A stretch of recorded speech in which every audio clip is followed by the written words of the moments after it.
From the early 80s to the early 90s, Motley Crue defined the hard rock and glam metal that burst forth from the Los Angeles club scene. A little dark and definitely crazy, Motley Crue changed the game. Here are the true stories behind some of Motley Crue's most popular songs. Upon first glance at the title or one listen to Kickstart My Heart, one would assume that this hard-charging hit off Motley Crue's 1989 blockbuster Dr. Feelgood album is a song about the transformative properties of love.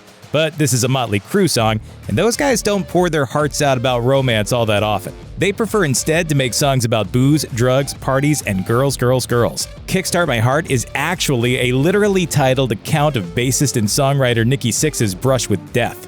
According to Ultimate Classic Rock, on December 23, 1987, Sixx partied with Steven Adler and Slash from Guns N' Roses and Robin Crosby of Rat and gave himself one syringe full too many of his party drug of choice. Heroin. He turned blue, received mouth-to-mouth resuscitation, and was eventually brought back from the dead by paramedics. They gave him a shot of adrenaline that quite literally kick-started his heart.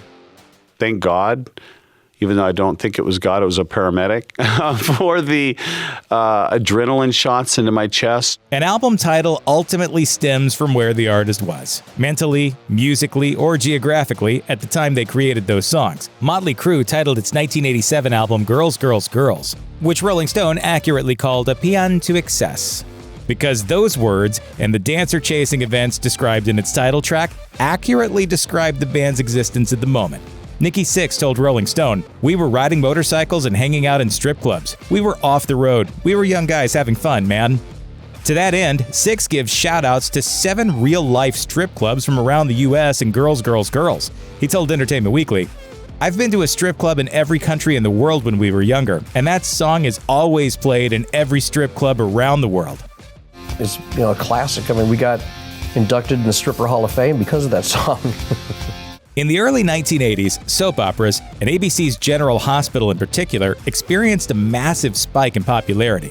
The show's musically inclined star Rick Springfield parlayed his exposure to become one of the early 80s biggest pop rockers, while co-star Jack Wagner also reached #1 with his soft rock standard All I Need.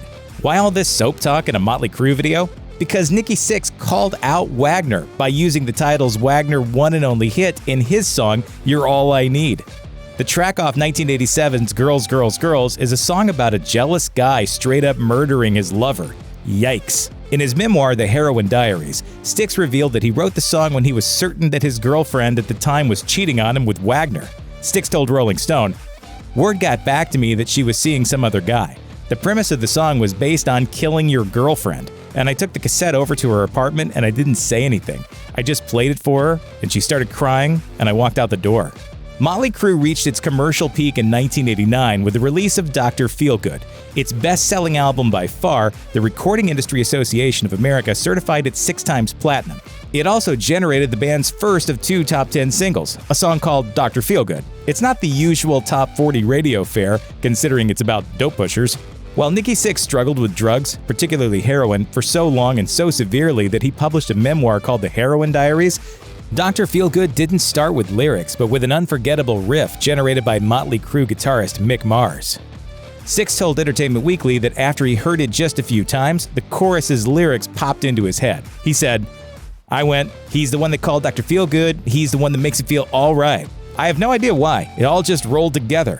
If it wasn't for the way Mick played guitar, it would just be a ratty punk rock song. As Sixx fleshed out the song, he dug a little deeper. He told Rolling Stone, "It's a story of things I've seen running up the street, things the guys have experienced on the street, some made-up characters and some that are actually real." Sixx added that the song was inspired by drug dealers, and not just one because, in his words, a good addict always has more than one dealer.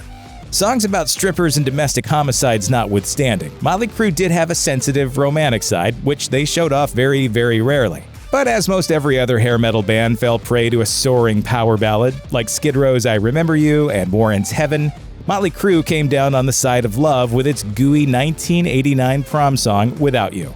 Nikki Sixx wrote the song, but he didn't write it about himself.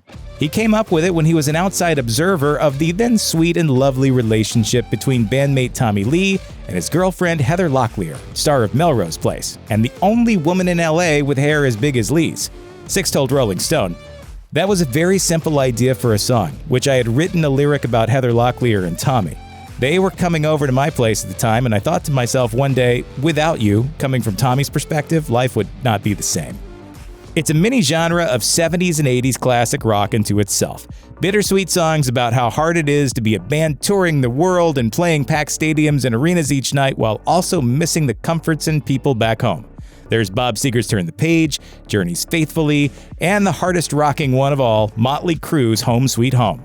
The band thought the song was so nice they released it twice, once for the 1985 album Theater of Pain, and then a remixed version 6 years later called Home Sweet Home 91. It was a much bigger hit the second time around, hitting number 37 on the pop chart then compared to number 89 originally. On the concert DVD, Motley Crue The End, live in Los Angeles, Nikki Sixx said he wrote the song as a reaction to being gone so long during the Shout at the Devil tour. He explained, "It was our first time. A tour bus picked us up at our little tiny apartment and we took off to play some shows, and 18 months later we got dropped back in our little apartments." That song really was, for us, was our dream on, or our stairway to heaven. While Vince Neil, Sixx, and their respective partners were leaving the LA club The Rainbow one night, Sixx saw a biker hassling and propositioning some young women. He wrote in The Dirt, "The bikers had declared war on the rockers back then. We asked him to stop. He glared at us and told us to f*** off." That's when Sixx stopped being polite. He took off the chain he was wearing like a belt and, quote, started swinging it in the air trying to crack skulls. In the resulting brawl, a biker bit Sixx's hand through to the bone, prompting the musician to beat the man in the face with his chain. And then, just like that, the fight was over when the biker produced a gun and said, "You're under arrest, mother." A latecomer to the brawl, this man was one of two undercover cops, who Sixx says hit him in the face with their nightsticks, giving him a black eye and a broken cheekbone before loading him into a police car. After making bail, he walked home, met the band, and played a show that night. Later that night, Sixx says he pulled out a lined yellow notepad and vented, writing a draft of what would become the second verse of Shout at the Devil's album cut, "Knock 'em Dead, Kid." Motley Crue is almost as well known for its members' abilities to romance beautiful women as it is for their songs about romancing beautiful women. Tommy Lee married actress Heather Locklear in 1986 and Baywatch star Pamela Anderson in 1995. Nikki Sixx was at one time hitched to Playboy playmate Brandy Brandt, as well as another Baywatch star, Donna D'Errico. It doesn't seem that any of those relationships ended with the woman leaving a Motley Crue guy for another woman, but that's what Same Old Situation is about. Without naming any specific personal instances, Vince Neil told Rolling Stone, "That's about chicks leaving you for chicks. It happens. It definitely happens." Sixx added that Elektra Records executives really loved the song on their first listen, deeming it perfect for a single. He vowed to keep secret that the song was actually about same-sex relationships, which wouldn't have gone over well with mainstream radio in 1989.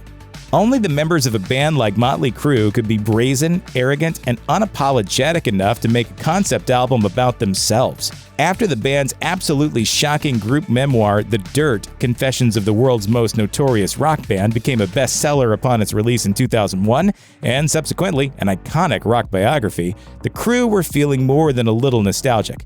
They got back together to record their first new album with the original lineup in more than a decade, Saints of Los Angeles, which hit stores in 2008. When you listen to the album, it's almost like watching a movie, to me. While so many Motley Crue songs are based on things that actually happened to Nikki Sixx and his hedonistic bandmates, Saints of Los Angeles is a concept record that Sixx told reporters was loosely based on The Dirt. That means this is a Motley Crue album about, well, Motley Crue. Pretty much the story of our life is that album. The title track is specifically about the band's early taste of success. Guitarist Mick Mars told Ultimate Guitar, "Saints of Los Angeles is about us signing our record deal with Elektra." Motley Crue's hit 1990 single Don't Go Away Mad, Just Go Away demonstrates some rare cheeky humor from the band. The lyrics to the Nikki Sixx-Mick Mars collaboration also wryly reference another Motley Crue song, the 1983 Shout at the Devil track, Too Young to Fall in Love. It's about ending a relationship on ideal terms, with a couple choosing not to fight but to remember the good times and to part amicably. Or, just go away instead of going away mad. Sixx didn't base it on the end of an actual relationship from his own life, but rather was inspired to write the song when he heard somebody else, a fictional character, use the phrase. He told Rolling Stone, "I saw that line in a movie somewhere." What movie? Well, he can't remember where the phrase originated, but he did see the potential. He added, "I thought, great idea for a song, a little tongue-in-cheek, a little sarcasm there."